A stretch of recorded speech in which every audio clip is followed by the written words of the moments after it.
Salve Oxalá, salve o grande Criador, tchau, babá! A minha família não gostou muito, ela é a família mais tipo convencional brasileira, é católica, mas com um pezinho sempre numa espiritualidade, mas sem se assumir isso totalmente.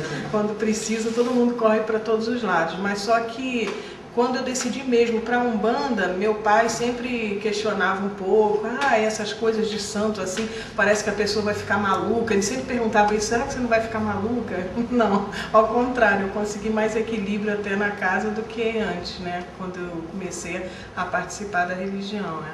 Eu tenho um histórico espiritualista, já fui Rosa Cruz, já participei de centro kardecista, já participei do candomblé também, e foi uma questão de afinidade mesmo.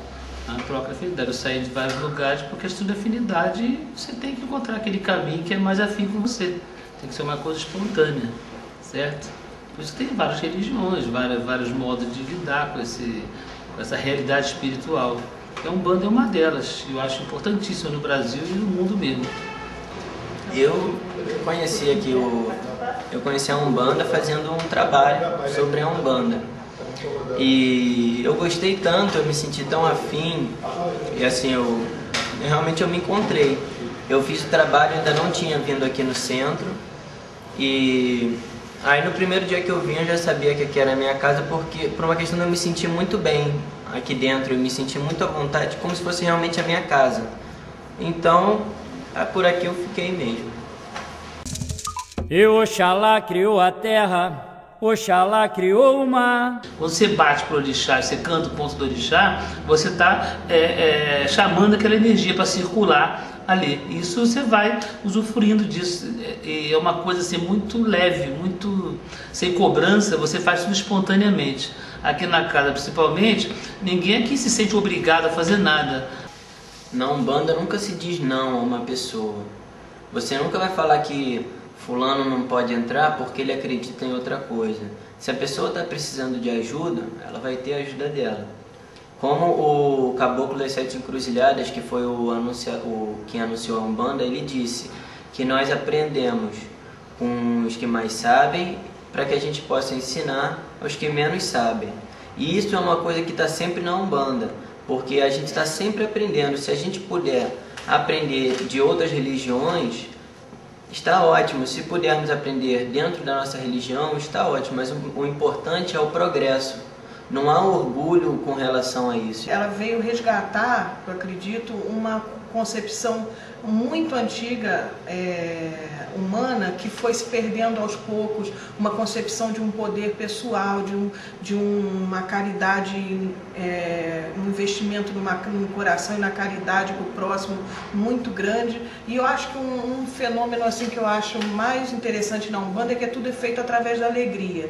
Então é tudo com ponto cantado, com orações bonitas. Então o ambiente é muito alegre, festivo, não é nada assim com aqueles dogmas enrijecedores, não tem um ambiente de punição, de tristeza. Então é uma volta do ser humano com integração à natureza, uma integração a uma sabedoria popular. Então é uma religião alegre, leve, alegre, e que implica em muito movimento de você para fora, para o outro, para poder perceber a necessidade do outro e poder dar uma contribuição. Então isso me chama a atenção, é a questão da alegria e da caridade ao mesmo tempo. Oxalá criou um mundo onde reinou os orixás.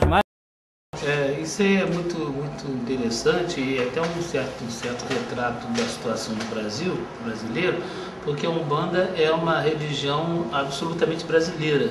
Ela não é uma religião africana, tem essa índole africana, mas ela nasceu dentro de um centro espírita kardecista, ou seja, foi anunciada ali. E no dia, aconteceu em Niterói, em Barra de Neves.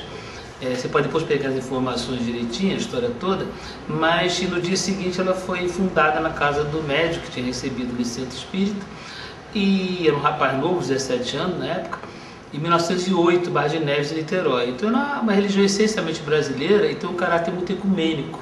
Ela, na verdade, ela absorve muito universalista. Então não tem contradição entre a Umbanda e nenhum outro culto que você possa imaginar, outra religião no caso. E no caso é interessante que uma religião que é essencialmente brasileira seja ignorada pelos próprios brasileiros. Isso é realmente uma coisa estranha, que até acontece no Brasil. O brasileiro vive, aliás, culturalmente, como uma espécie de turista na sua própria terra.